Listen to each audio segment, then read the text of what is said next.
Casa de Monte Cristo in Nashville, Tennessee, with Grammy nominated, CMA nominated, ACM nominated. Walk through the fire, kneel down in the pouring rain. Come on now. Okay. A war and treaty. How are y'all? We are doing so good. Yeah? Yes. Yeah. You guys have been busy. It's like trying to schedule President Obama to get y'all for an interview. We work 5 days a week and we don't take off on the Sabbath. Yeah, It's crazy. It's like y'all, like every time I see y'all are just somewhere else. Yeah. So what's been going on? You've been touring. You've been opening for Zach Bryan. Yeah. You've been opening for, I think y'all even opened for the Rolling Stones. Yeah, man. Yep. Yeah. What is life? Stapleton. Stapleton? I mean, it's been a journey. I mean, like just to be able to open up for these different artists, you know, the plethora just shows our bandwidth pretty much. You know, like Tanya and I, you know, they say it's a bad thing, like we can do all these different styles, but in our day and age, we are the epiphany of a playlist, pretty much. And you know, and it's not being arrogant; it's actually keeping it 100. No, it actually is. You guys are like, I had a conversation about you guys yesterday. Yeah. You guys are, in all genre, you guys are the epitome of having your own genre, because you guys touch literally every genre in one song, in two songs. It's like you literally can get a little blues. Yeah. And then the next one you get a little country. Yeah. And then the next 30 seconds later you getting some type of rock and roll. Yeah. All in one song. And it's like, and then let's not forget you get a little gospel music in there. You gotta have that. You gotta get a little gospel music in there. Yeah, you gotta have that. Wait, you should be in our house. That's our style of love. Yeah. Yeah. So I know we put this out before. You know what you're hearing is just the different styles of our love. You know, our love, our marriage, our relationships. Sometimes it has the sacredness of gospel. Sometimes it has the heartbreak of blues. Yeah, the quietness of classical. The quietness of classical, the jazziness of jazz. I mean, you know, and I echo the same sentiments of the ancestors, like Duke Ellington when he says, "Don't genreize me. Yeah. I make music. I'm a slave to music. I'm a servant of music. You know, I don't. You know, I'm not bound by any chains of genre. Like what I do is what I feel. Yeah. So that's the same sentiment that Ty and I carry. You know, now for business purposes, I believe that it's very important to identify what kind of artist you are. And I think this is very important because we did not set out to be, any certain particular kind of artist. But through the years, a community gravitated towards us and pulled us in. Yeah. Right. Which is country music, Americana. Yeah. You know, and we found a home. We found an island that exists that allows us to be ourselves. You know, and to say, yeah, we are a country music artist, but here's how we feel it. Yeah. Here's the interpretation. Go ahead, baby. I'm sorry. And there's always how can I say it?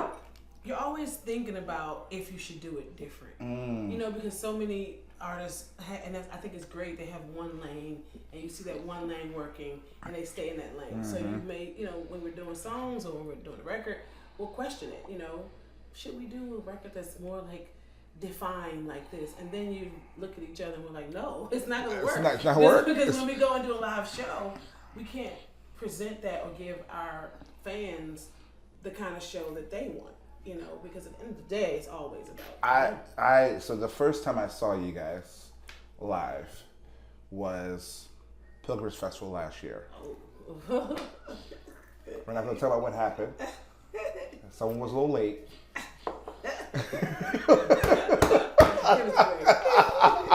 It was so hot. It was so Blame it hot. on the sun. Oh. Blame it on the sun. Oh, if I had ran any faster, I probably would have passed out.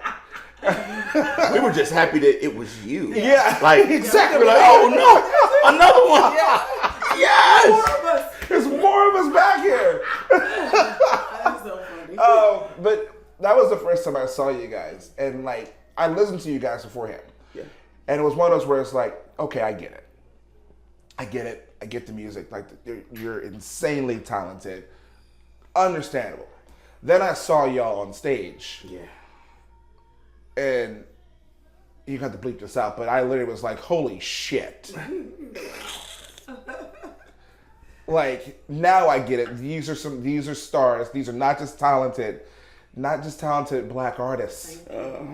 These are stars on stage, and then you look at the crowd, and the crowd is at Pilgrim Festival predominantly white. Yeah.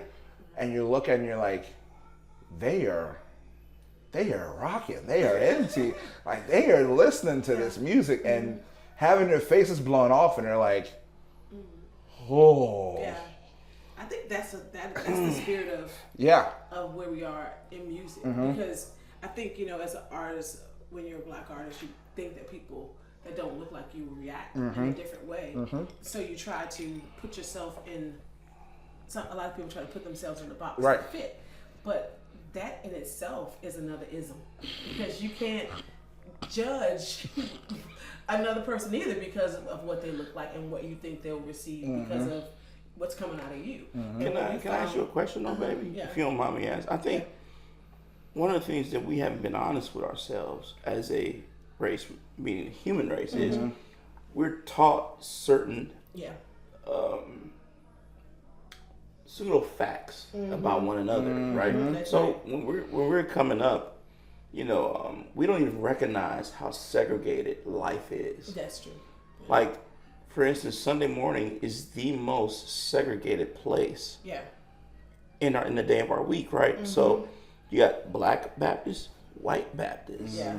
and when you are singing in a Black Baptist church, it is not fitting to get up and do a song by Larnell Harris Exactly. or Alvin Slaughter or Sandy Patty or Helen Baylor, even so much. Yeah. You know, it's not fitting. In fact, they'll sit on you. And then if you go to a white Baptist church, it's not fitting to do Yolanda Adams or Kirk Franklin or something of that nature during the 90s, how we were growing up. And we were taught, you know, you don't need to do all that. And then they're taught you don't take all that.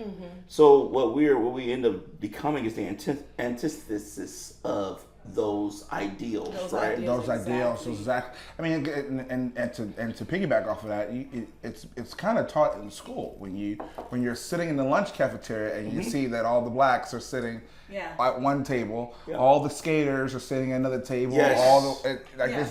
there's different kinds. Yeah. It's taught. I don't think it's purposely. It's unintentional. unintentional. It is. You very click much up, so you unintentional. know the fruits. Yes. And you click up. But what I'm learning today is this. I think that we have an opportunity to be honest about that and to say, look, I was taught that, but in my adulthood, what I've learned is that's just absolutely not true. It's not true. Right. And then you grow up, because I grew up in a Black Hispanic household. My mother was from Panama. So I grew My grandma's up. from Panama. Really? Yes. We're related. You actually might be. We actually might be. Right. Are you serious? My grandma's from Panama. And my great grandma's from Costa Rica. That's where my grandmother was from. Really? My grandmother was from Costa Rica, and her family was from Peru, and then my grandfather was Jamaican, and they moved to Panama because of the Really? canal. So that's how. I gotta. are- We might be. Ooh. You might need to We do might some be. research. We gotta do some research. That's awesome. Yeah. So I mean, so you grow up and you listen to. Yes. All these I different listen things. to everything. So Yeah. it's like I grew up listening to gospel. I grew up listening to R&B, hip hop. I grew up listening to, even back when it was like Kenny. We would listen to Kenny G. We would listen to. Yep. What's the name on my own? Michael McDonald. Michael McDonald. Tears for Fears. Yeah. Yeah, all those things. Like we Yeah. would like listen to all those. So it's like Yeah. I had a wide range. Sade. I had a wide range Yes. of music growing up. I didn't listen to country music until I was 15. Yeah. You know, and I moved out into the boondocks. But Yeah. that's how it was in our household. Yeah, yeah. You know, And you didn't know the difference. and you know the difference. You didn't know the difference. Duran was no Yeah. different than Tina Turner, was no different than New Edition. It was all on the same radio station.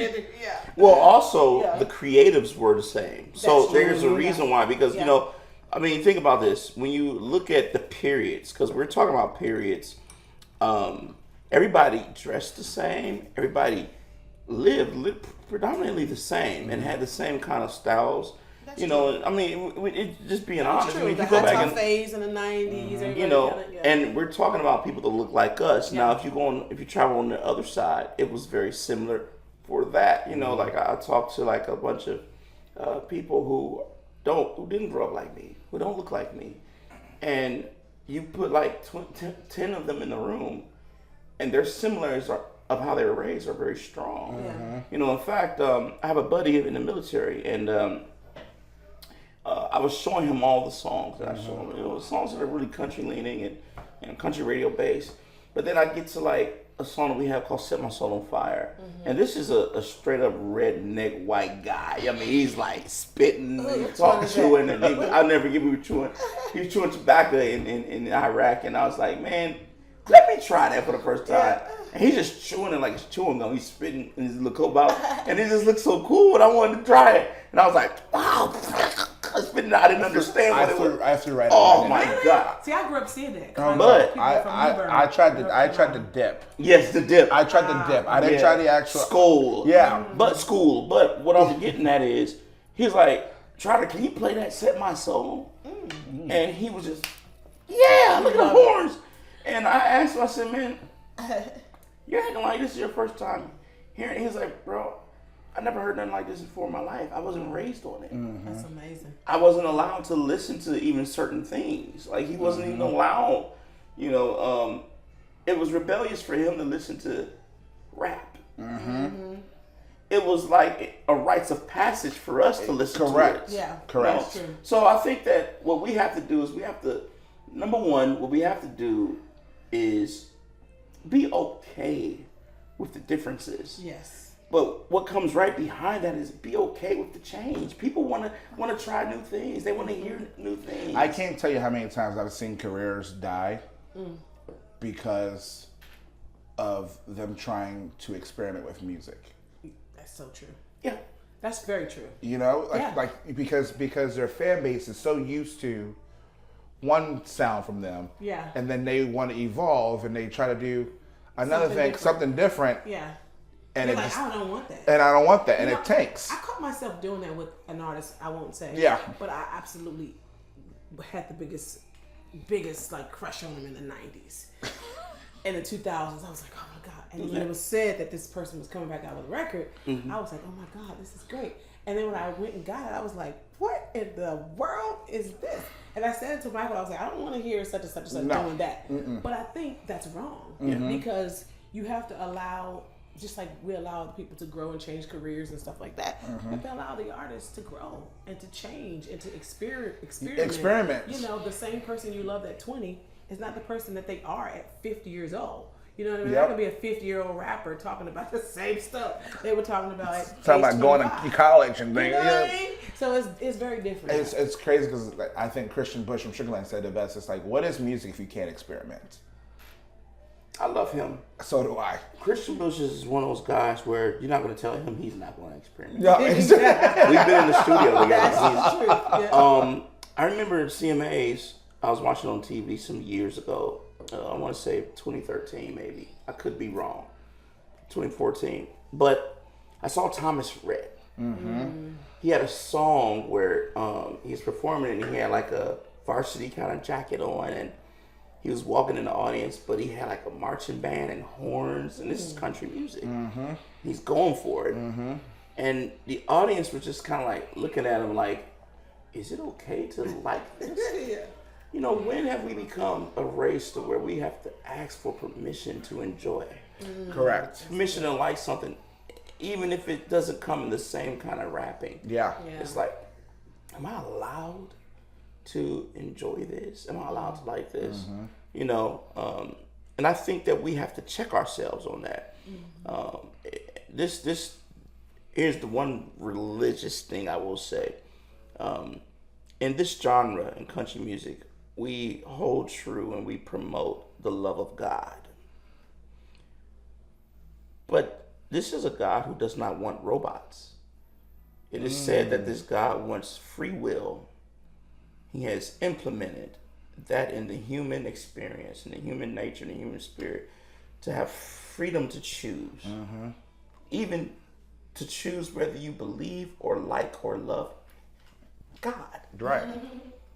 So are we really after the heart of God if we decide not to have choice?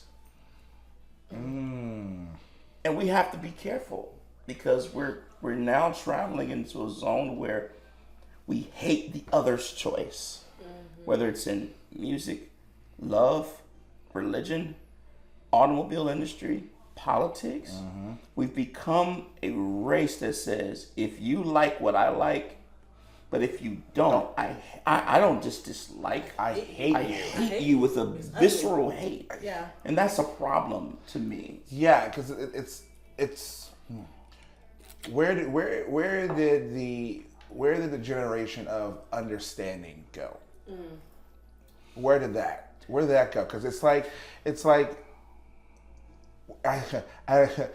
of those where it's like you listen to argue or you listen to understand, and we automatically go to listening to argue. Or are you listening to listen? Or are you listening to listen? Because if you have a thought before the person finishes, you're not listening. You're not listening. You're Yeah. We've learned that in our marriage. Yeah. Like I've said to Tanya several times, I have the intention to sit and actually listen to you.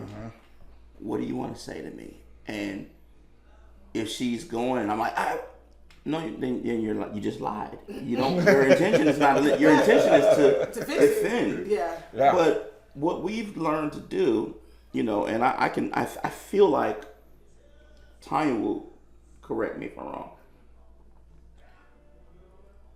I love to listen.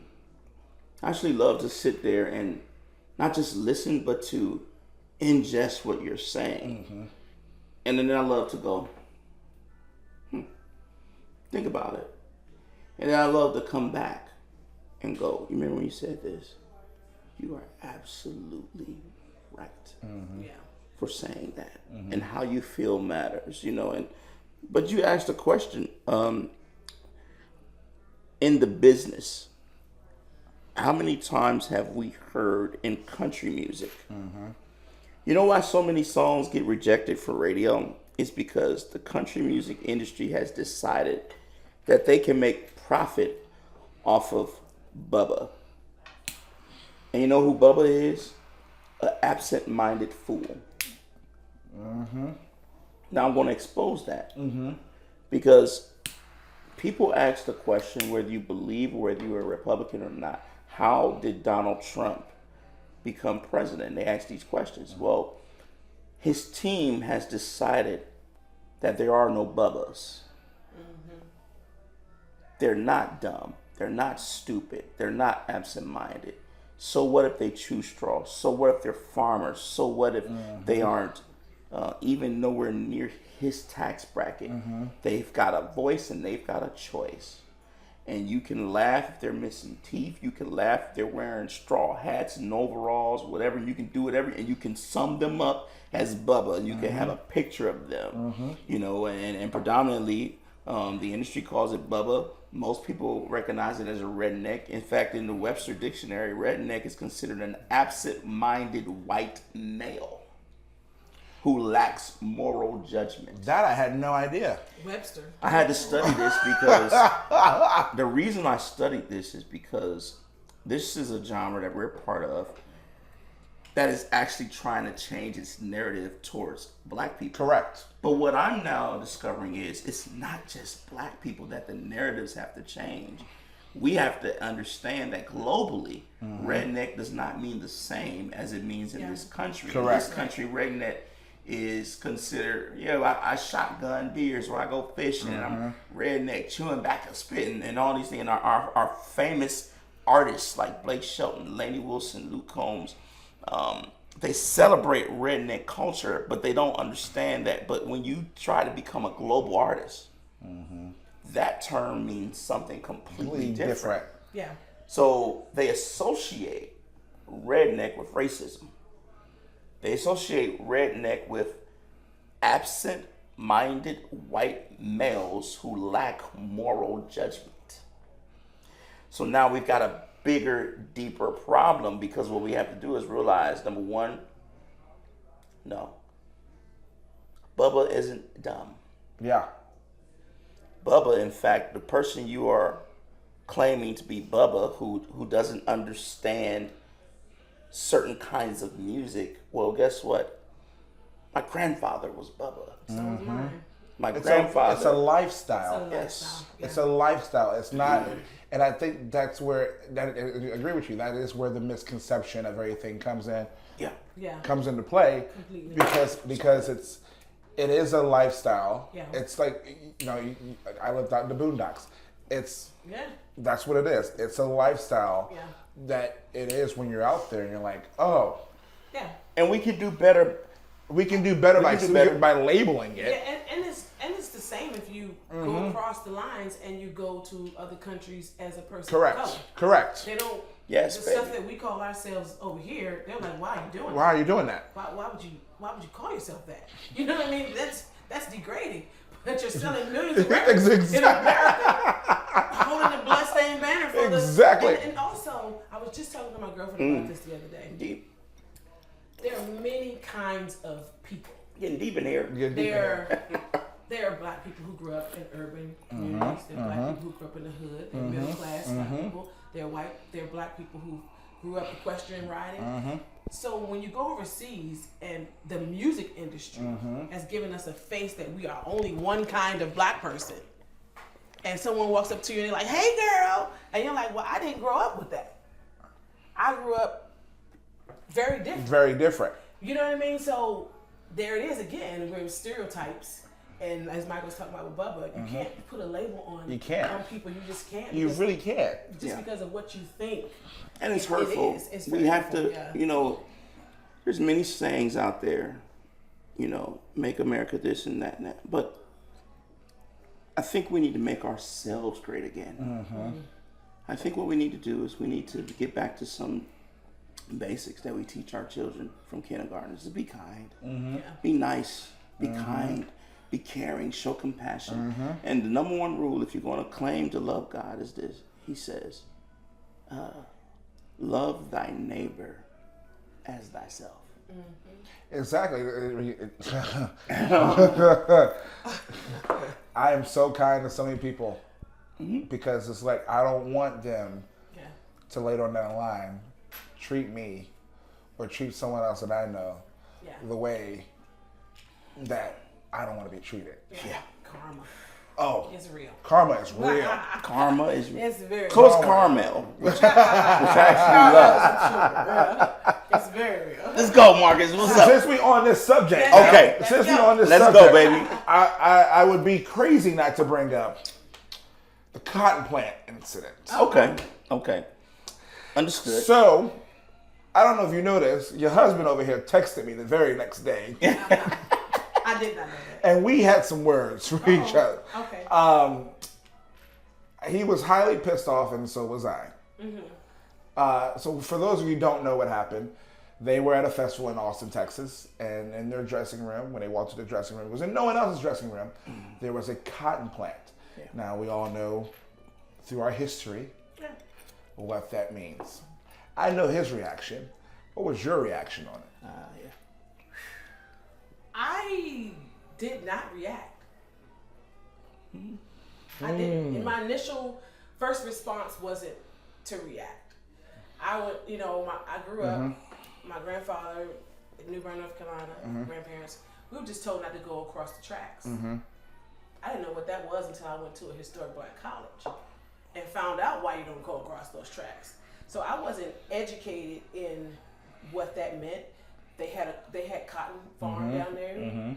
We picked cotton. I mean, I can. It sounds like it's far removed, but we had tobacco farm, cotton, corn, all that stuff. I didn't initially react, and then I thought about where I was.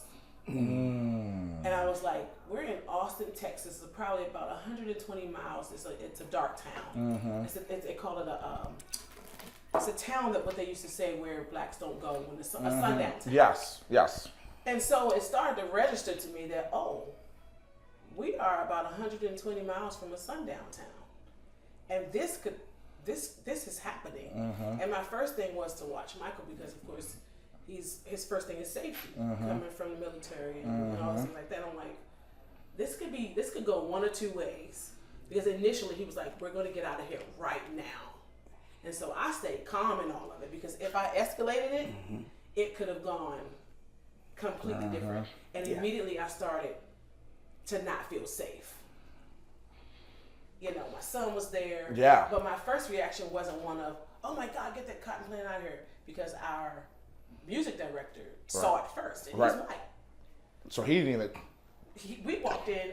I didn't even, to be honest with you, I didn't see it right away. But Right. when he brought it to my attention, I was like, so I got my phone. I have an app on my phone that tells you what kind of plant it is because I just didn't want to believe it. So I went to plant identifier. I was like, wait a minute now. I'm going to take a picture of this plant. I said, there's many forms of cotton here. So I thought it was a different kind of plant that resembles, but it wasn't. And once I realized it wasn't, I was like, wow. We've never spoken about the stuff that's happened to us out on the road. We've never talked about the racism that we face out on the road, and now we had to. Yeah, It was that thing. We had to say something. It's crazy because it's like it forced your hand. Yes. It forced your hand. Yes, it did. And I'm in a way glad that it did force your hand because I feel like people are naive at that, and they don't really know what happens. It was a relief. Yes. I can be honest with you. Yeah. It was finally a relief to say that here we are, the band that's always singing about love, that's always talking about unity, that's always holding up the bloodstained banner of let's togetherness. We don't see the isms. And finally, people heard us say, this happens to us too. And I think there was a sense of relief for people that look like us. Yes. And for people that don't look like us, it was a sense of, wow, I'm so sorry that this happened to you. And then there were some, I was going to say that then there was some that were like, well, don't you wear cotton shirts? Not correcting you. I was just adding. I mean, there's some people, and so it forced me to say, okay, so what part of this are you going to pay attention to? Yeah. You have to pay attention to all of it. Can I say this about that? In all that get an understanding, right? What I've understood is this. You have the humanity of you has to look at even that response. Well, don't you wear cotton shirts and stuff? And that response is an ignorant response, not as ignorant as in abasing the individual, saying you fool, but ignorant as to say our country has a history problem. We are very good at saying ouch, but we are not good at saying what I learned from the ouch. So it's white America. It's so hard for white Americans today to hear the history of a black American today. Because what we want to quickly do is say, yeah, but that was then. What's happening now? And we have fewer cases where black bodies are swinging from a tree. We have fewer cases, than the 60s did. If we're being completely honest, yes. But a prime example, and not to put anyone on the spot, but for my white brothers and sisters in here, do you all know what a green book is? Yeah, I've heard of it. You've heard of it? I saw the movie about it. But until then, had you ever heard of it? No. See, you know that it was a dangerous time, but you don't know what black communities decided to do to protect themselves. Because if you know that, then you know how to aid the protection.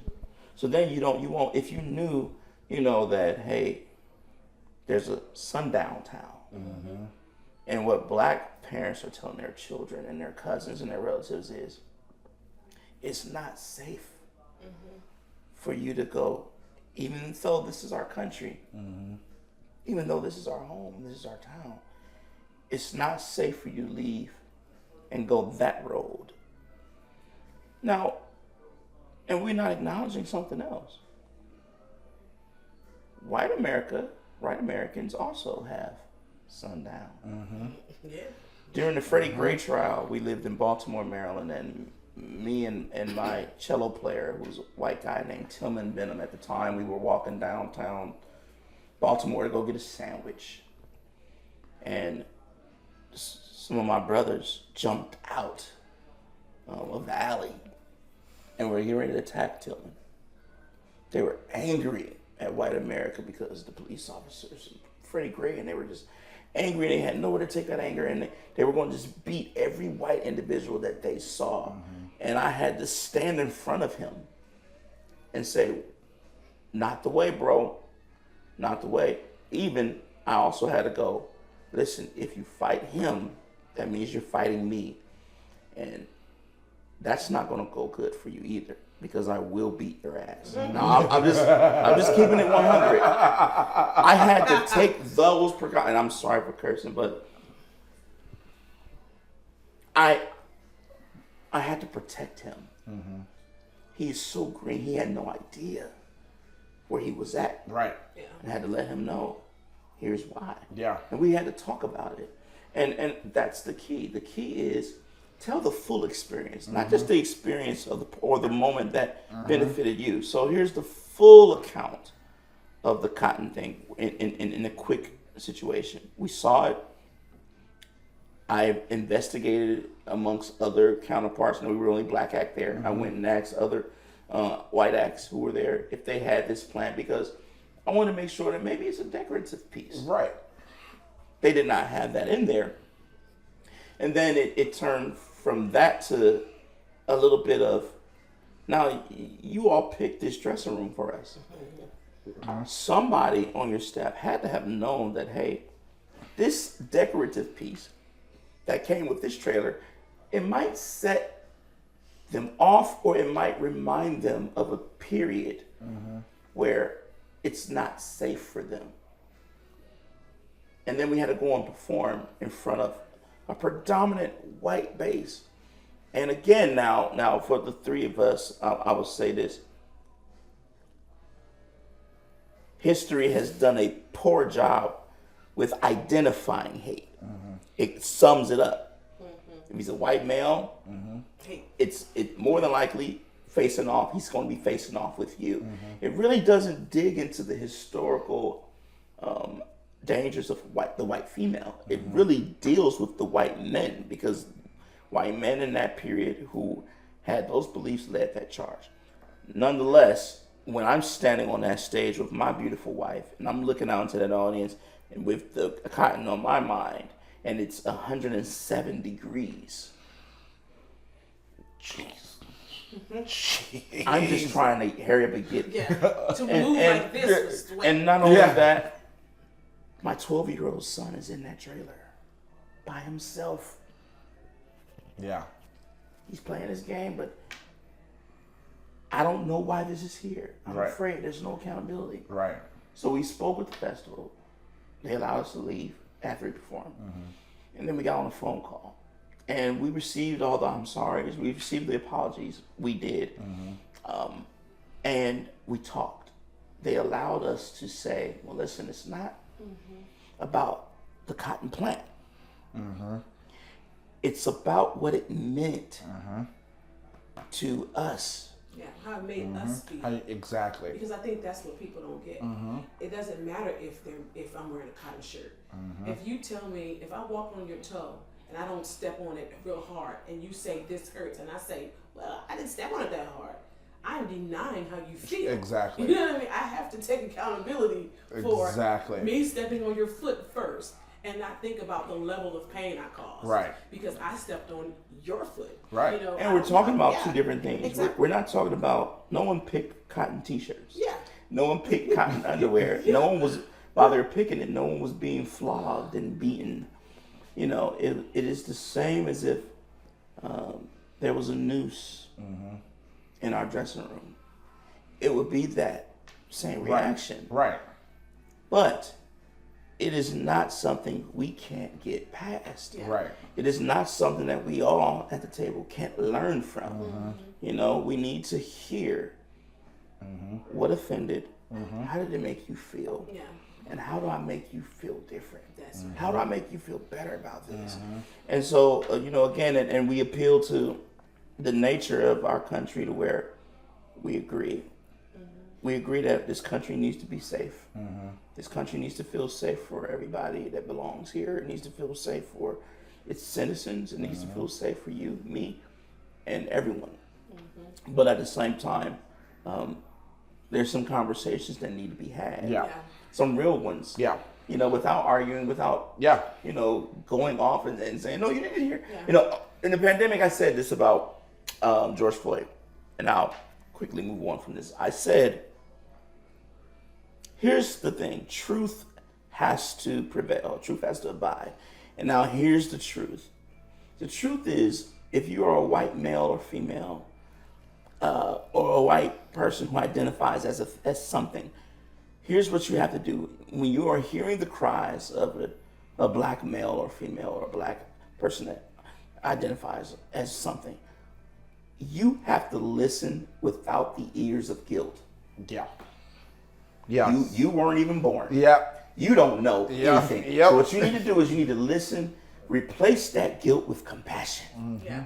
Replace that guilt with understanding. Replace that guilt with love for the person that's telling you, that's feeling safe enough to say, I don't feel safe, and here's why. Get rid of the guilt, baby, and pick up the empathy, Yeah. compassion. That's right. But as African Americans, black people, what we have to do is we have to actually talk to ourselves and say, what do I want? Am I masking justice, but behind it, is it revenge? Because I can tell you now, there are so many black people I talk to that said white America cannot understand until their white children are hanging from trees. Well, listen, if you believe that, then what you don't want is justice. Correct. You want revenge. Revenge, yeah. And we've got to be honest with that too. If it's revenge you want, understand it. It's okay. It ain't gonna happen Yeah. because that's not humane. Correct. It's not gonna happen because we have to live and exist. And people say, well, we got to share this planet. No, we don't. We are the planet. Yeah. Yeah. We've got to love one another. And Correct. this is our history. Yeah.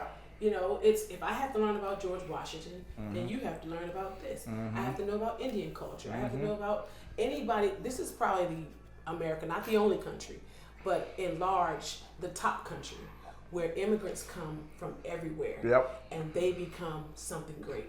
You can take an immigrant, move here, and 10 years later they're billionaires. Yep. There's no other country in the world Yep. that you can do that in, and they have to figure out how to all live together. Like we have immigrants working in our house right now.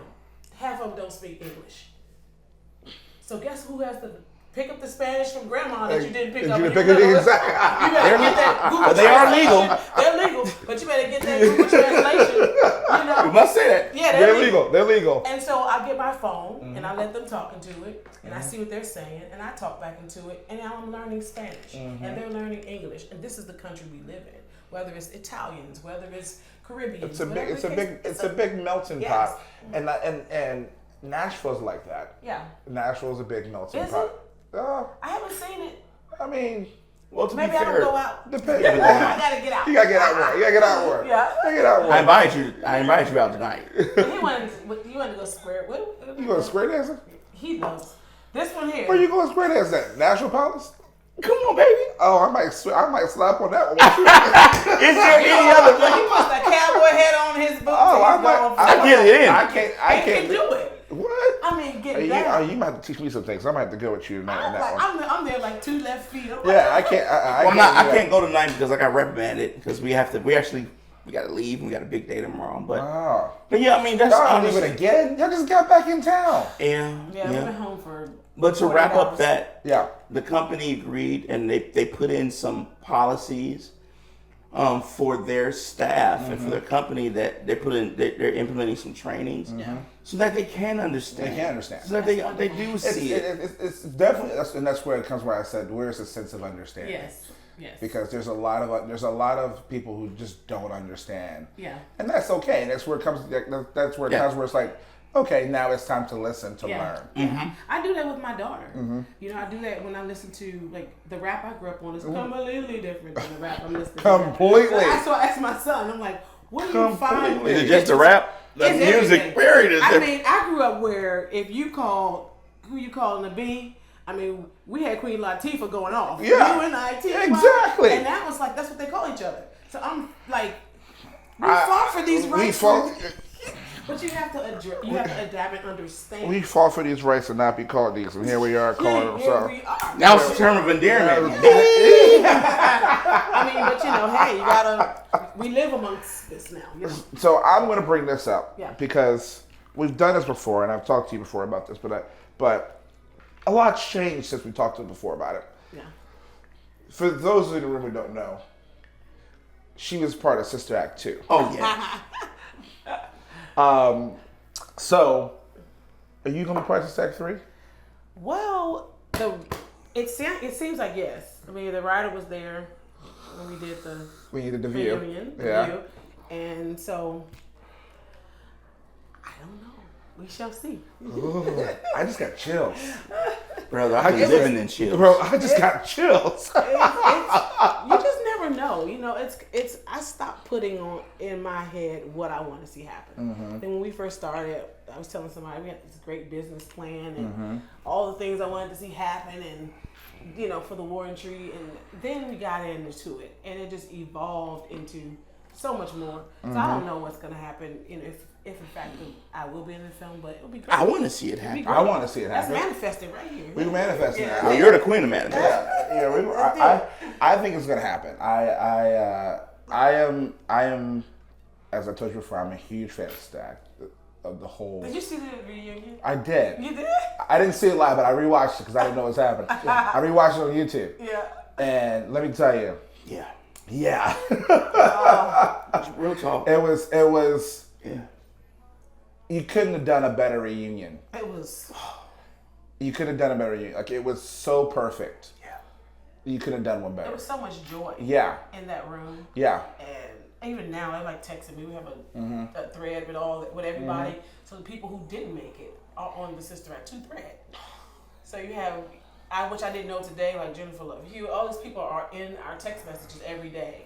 So it feels like the brothers and sisters we haven't talked to in years. You know, it's really incredible. So, Love Like Whiskey. Are we allowed to talk about that? Are we allowed to talk about it? Let's talk about it. Let's talk about it. Let's talk about it. Let's talk about it. Yeah. When's it going to radio? Well, let's talk about it. Let's talk about Is it. that your jam? I'm gonna tell you. So I'm gonna tell you this because I haven't played it for anyone else, but I described the feeling that I had for the song, and the feeling I had for the song. If you remember Keith Urban and Pink songs "One Too Many." Yeah. That was the feeling as far as like the positivity, the happiness, the joyfulness of that song was the feeling I had when I heard Love Like Whiskey. I wrote something for you about that song.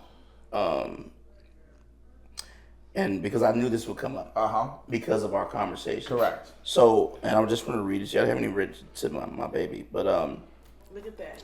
so I want to give you a little bit of how that song came to be. Yes. Because we didn't talk about that. Correct. Okay, so we got 2021. We got a phone call from Mary Hilliard, Yes. who is Dirk Bentley's manager. Correct. And Mary said, Dirk Bentley's looking for you. He's doing a special performance at the ACMs. We're still in pandemic mode. But Dirk's was going to go and perform inside of Station Inn. Right. The owner had just passed away, who was very instrumental in Dirk's career.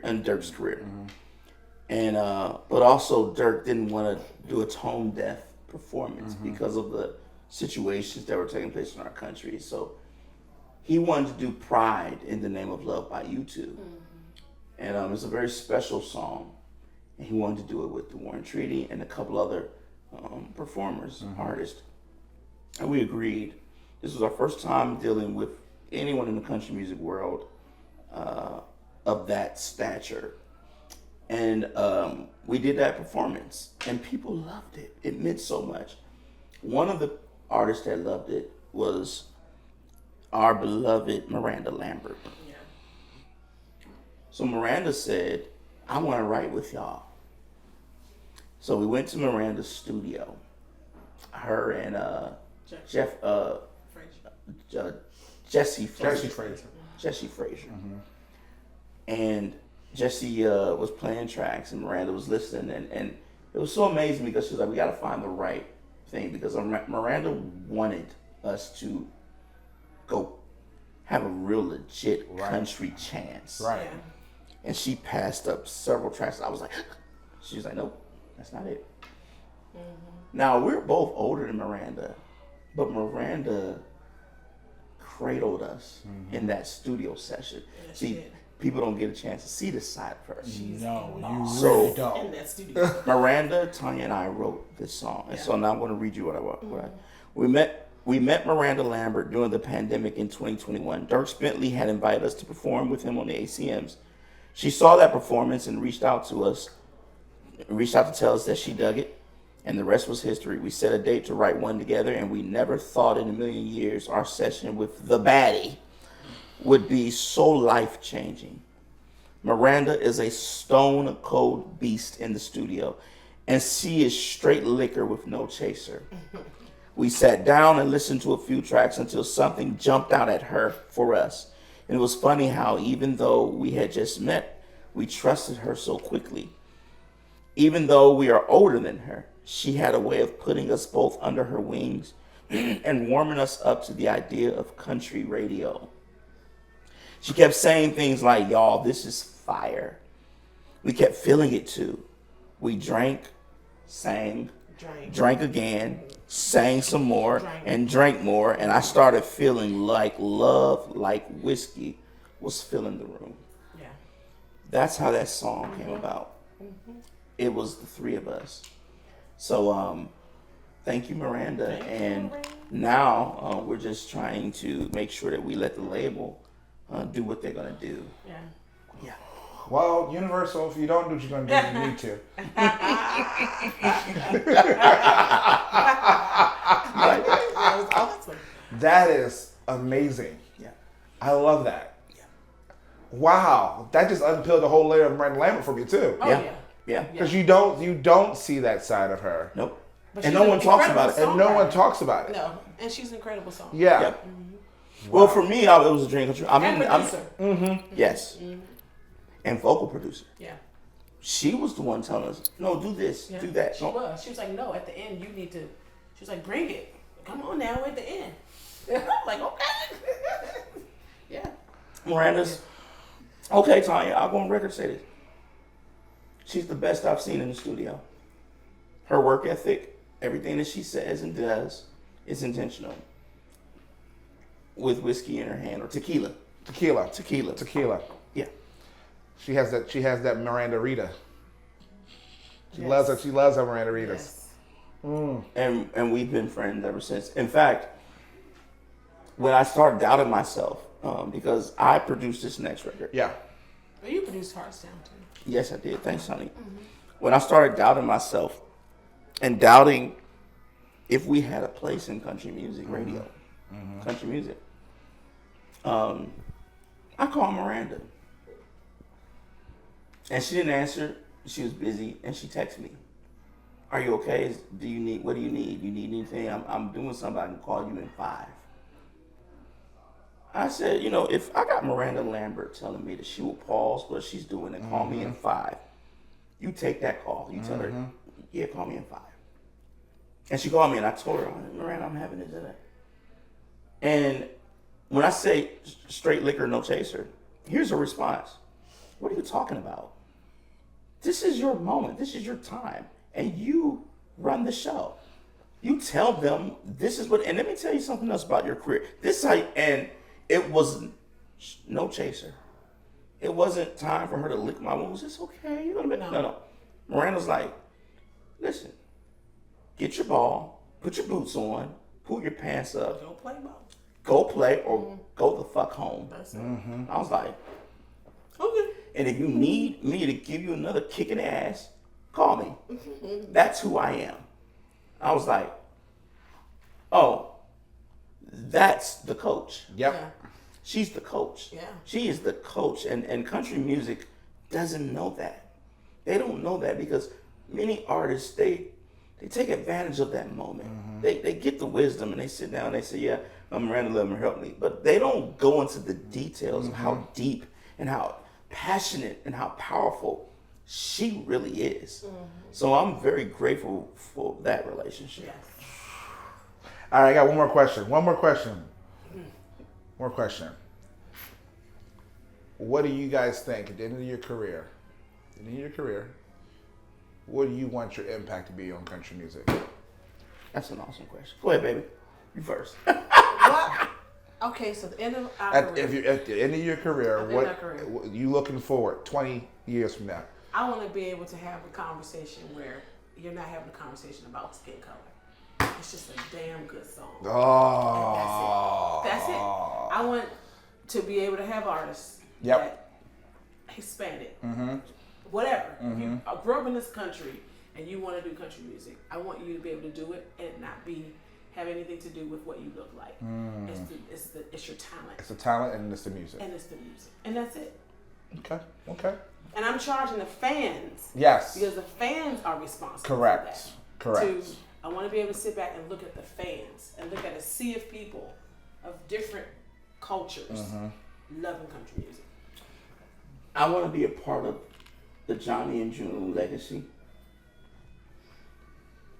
to where we're the first African American married duo in country music and we lasted.